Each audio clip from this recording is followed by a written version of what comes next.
If you are wondering if there is a macro mode available on CMF Phone 2 Pro, then the answer is unfortunately no.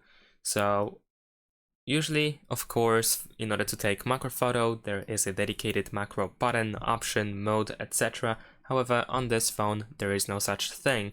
There is a little workaround that we can do. More precisely, we can try to keep a distance between the subject and the camera, and then use the camera zoom in order to take the macro photo. However, sometimes, at least in my case, I get the issues with the focus mode. I mean, with focusing in general. So the camera has issues with focusing on the subject. Sometimes it works just fine, sometimes it has issues with keeping the focus. And of course, if you use too much zoom, then the quality drops as well. So this is the only, I think one of the best ways on this phone to capture macro photos.